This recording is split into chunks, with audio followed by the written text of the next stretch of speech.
হাসিনা বলতেছে আসবে, আমরা বলি সে আসবে, কিন্তু ফাঁসির কাস্টে ঝুলার জন্য সে বাংলাদেশে আসবে এবং তাকে ফাঁসিতে ঝুলার জন্য বাংলাদেশে আসতে হবে। সরকার আইসিতে 5 মাস হয়ে গিয়ে আজ জুলাই সনদ বাস্তবায়ন ন করে তার লাই আর জুলাই সনদ বাস্তবায়ন করবে লাই এই সুরা উন্নত হয়।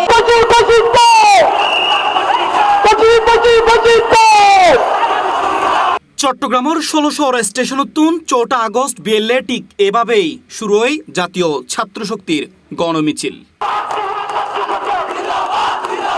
গণহত্যার বিচার ও গণভোটের রায় বাস্তবায়নের দাবিতে জাতীয় ছাত্র শক্তি চট্টগ্রাম শাখার উদ্যোগে আয়োজিত এই গণমিছিলত অংশ লয় 100 শিক্ষার্থী। ব্যানার, ফেস্টুন ও বিভিন্ন স্লোগানে ১৬ স্টেশন শুরু হইনে মিছিল নগরীর বিভিন্ন সড়ক প্রদক্ষিণ করি নির্ধারিত কাজীদের মুরুজেরে শেষ হয়।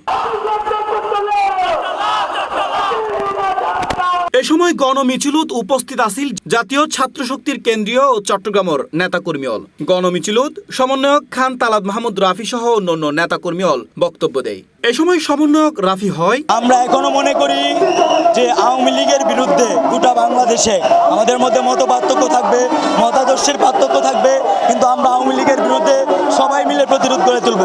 আমরা নতুন সংগঠন, আমাদের অনেক ভুল হবে, কিন্তু আমরা সেই ভুলগুলো থেকে শিক্ষা গ্রহণ করে এগিয়ে যাব এবং বীর চট্টলাকে আমরা শক্তিশালী করব। বীর চট্টলা ছাত্র শক্তি বাংলাদেশে একটা গুরুত্বপূর্ণ ইউনিট হিসেবে আত্মপ্রকাশ করব।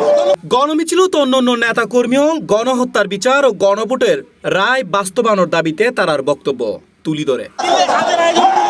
আজের আয়োজন আওয়ামী লীগের গণহত্যার বিচারের দাবি যে আর যে গণভোট হইয়ে এই গণভোটের বিএনপি সরকার বৃদ্ধাঙ্গুল দেখাইয়ে এই গণভোটের রায় বাস্তবায়ন এবং আওয়ামী লীগ সরকার বিচারের দাবিতে জাতীয় ছাত্র শক্তি চট্টগ্রাম মহানগরের উদ্যোগে আজকের এই মিছিল।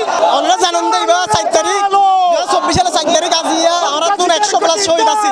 তাহলে শহীদের বিচার এবং গণহত্যার বিচার এবং গণরায় এবং জুলাই সনদ বাস্তবায়ন লাইব্রেরি আর আজিয়া গিয়া করে শুনাম করি এটা গণভোটের রায় বাস্তবায়ন করবে লাই আর শুডাউন দি সরকার আইসিতে মনে করেন 5 মাস হয়ে গিয়ে আজ জুলাই সনদ বাস্তবায়ন ন করে তার লাই আর জুলাই সনদ বাস্তবায়ন করবে লাই এই সুরা উন্নত হয় এবং সরকারেরও জানাইতে চাই ও আইন হতা দিয়ে তারেক রহমান এবং শিলং নতুন আইন সালুদ্দিন আহমেদ হতা দিয়ে গণভোটের রায় বাস্তবায়ন করবে। এখন আর 2024 সালত জুলাই গণভোটের মাধ্যমে 17 বছরের ফেসিবাদরে এই বাংলাদেশে তো বিতাড়িত হচ্ছে।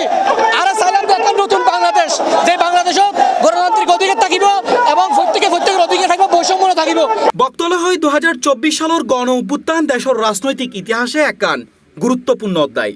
তাদের ভাষ্য অনুযায়ী সেই আন্দোলনের ধারাবাহিকতায় গণহত্যার বিচার এবং গণভোটের রায় বাস্তবায়নের দাবি এখনো প্রাসঙ্গিক। এতলাই এসব দাবিতে তাদের কর্মসূচি ভবিষ্যতেও অব্যাহত থাকবে বলে জানায় তারা।